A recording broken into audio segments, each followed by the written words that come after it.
কাঠুরে ও তার সততার পুরস্কার। অনেক আগের কথা, এক গ্রামে আব্দুল্লাহ নামে এক দরিদ্র কাঠুরে বাস করত। প্রতিদিন জঙ্গল থেকে কাঠ কেটে তা বাজারে বিক্রি করেই চলত তার সংসার। সে ছিল অত্যন্ত ধর্মপ্রাণ এবং সবসময় আল্লাহর শুকরিয়া আদায় করত। একদিন কাঠ কাটার সময় হঠাৎ তার একমাত্র কুড়ালটি গভীর এক কুয়ায় পড়ে যায়। উপার্জনের একমাত্র সম্বল হারিয়ে আব্দুল্লাহ আল্লাহর কাছে সাহায্য চাইল। ঠিক তখন কুয়া থেকে এক নুরানি চেহারার পথিক উঠে এলেন। আব্দুল্লাহর বিপদের কথা শুনে তিনি কুয়ায় ডুব দিলেন।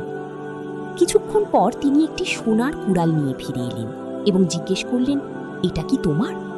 আব্দুল্লাহ নির্দ্বিধায় উত্তর দিল, না, এটা আমার নয়।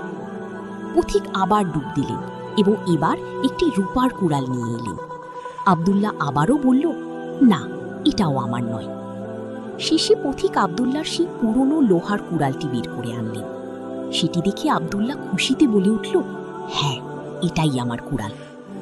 আব্দুল্লাহর এমন সততা দেখে পথিক মুগ্ধ হলেন। তিনি বললেন, তুমি অভাবী হওয়া সত্ত্বেও লোভ করনি, আল্লাহ তোমার উপর সন্তুষ্ট। পুরস্কার হিসেবে তিনি তাকে লোহার কুড়ালের পাশাপাশি সোনা এবং রূপার কুড়াল দুটিও উপহার দিয়ে দিলেন। শিক্ষণীয় বিষয়, সাময়িক লাভের জন্য অসততার পথ বেছে নিতে নেই। আল্লাহ সত্যবাদীদের পছন্দ করেন এবং তাদের এমনভাবে রিজিক দান করেন যা কল্পনাও করা যায় না।